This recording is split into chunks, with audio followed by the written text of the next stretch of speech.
दिल्लीमध्ये आज एनडीएच्या घटक पक्षांची बैठक होणार आहे। पंतप्रधान नरेंद्र मोदी, अमित शहा यांच्या उपस्थितीमध्ये ही बैठक पार पडेल।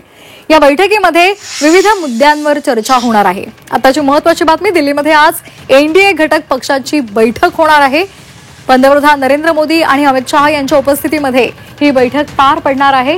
या बैठकीमध्ये ऑपरेशन सिंदूर त्याचबरोबर जनगणनेवर चर्चा होत आहे। भाजप शासित राज्यातील सीएम आणि डीसीएम या बैठकीला उपस्थित आहेत। अजित पवार, एकनाथ शिंदे सुद्धा या बैठकीसाठी दाखल झालेले आहेत आणि सध्या बैठक सुरू आहे।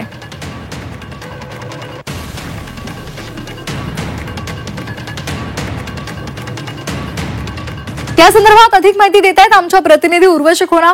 उर्वशी, आपण पाहतोय एनडीएच्या घटक पक्षांची सध्या बैठक बोलावण्यात आलेली आहे। डीसीएम, सीएम सर्वजण उपस्थित आहेत। सध्या बैठकीला सुरुवात झाली आहे।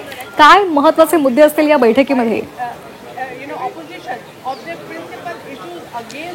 काहीच वेळात जी आहे पंतप्रधान नरेंद्र मोदी या बैठकीत जे आहे सहभागी होणार आहे आणि ही बैठक सुरू होणार आहे। काहीच वेळापूर्वी आपण बघितलेलं स्वतः जे आहे दोन्ही उपमुख्यमंत्री म्हणजेच एकनाथ शिंदे आणि अजित पवार जे आहे ते इथे आलेले आणि ते उपस्थित राहिले। आता मुख्यमंत्री देवेंद्र फडणवीस काही वेळात येणार आहे। महत्त्वाचं म्हणजे हे की राष्ट्रीय सुरक्षेपासून ते सुशासनपर्यंत या सगळ्या वेगवेगळ्या जे मुद्दे आहेत त्यांच्यावरती या बैठकीत जे आहे चर्चा होणार आहे। खास करून आज आपण बघितलं तर अशोका हॉटेलमध्ये जेव्हा ही एनडीएच्या अशा कॉन्क्लेव्स होतात किंवा बैठकी होतात तेव्हा मुख्यमंत्री आणि उपमुख्यमंत्री येतात।